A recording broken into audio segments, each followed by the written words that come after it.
Gui Khury owned a skateboard before he was even born, thanks to his father, Ricardo. Gui was in skate lessons at a YMCA in the beach town of Encinitas, Calif, by the time he was 4 years old. 1 year later, he was dropping in on halfpipes, vaulting above the lip of the vertical ramp at high speeds.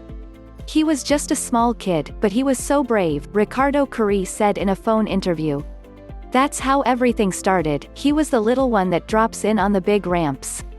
This month, the 11-year-old became the first skateboarder to land a 1080 on a halfpipe, a trick in which the skater spins 3 full times in the air, 1,080 degrees, before sticking a landing on the vert ramp.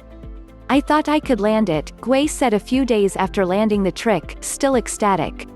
I just kept trying. Young skaters have long catapulted to fame with tricks that had seemed impossible, suspending disbelief and defying gravity to push the sport forward. When Gui was born, in 2008, skateboarding had mainstream popularity. It had been 9 years since Tony Hawk landed the 902.5 turns at the 10th Games.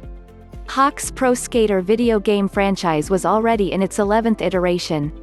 Bob Burnquist had built his mega ramp, standing at 8 stories tall, allowing skaters to reach 55 miles an hour and launch across a 70-foot gap. The young phenoms Ryan Sheckler and Nyjah Huston already had won their first medals at the 10th Games.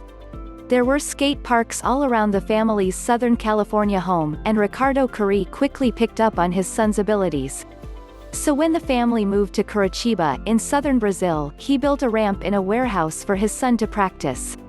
After I built the ramp here, he landed his first McTwist, Ricardo Khury said, describing a 540-degree backside spin. He was just 7 years old. That's really difficult for a skateboarder. 3 months after that, he had landed his first 720 and became the youngest in the world to land it. When the coronavirus pandemic closed schools in Brazil, Ricardo realized that his son could benefit from the pause on much of the rest of daily life. Gui would have more time to train, he could eat well at home, and he would have unlimited access to the only athletic facilities he needed. The warehouse vert ramp is 20 minutes from their home, and there is also a smaller ramp in the family's backyard. Gui and his father, who acts as an informal coach and cellphone videographer, drove to the warehouse one day after finishing classes from home. Gui tried and tried for the 1080, just missing the landing and sliding down the ramp on his kneepads. He was confident he could land it eventually. And he did, after roughly 10 tries. After 3 full spins, the wheels of Gui's skateboard touched down. His knees wobbled a bit, he was lower on the ramp than ideal, but he was able to straighten out and the celebrating began.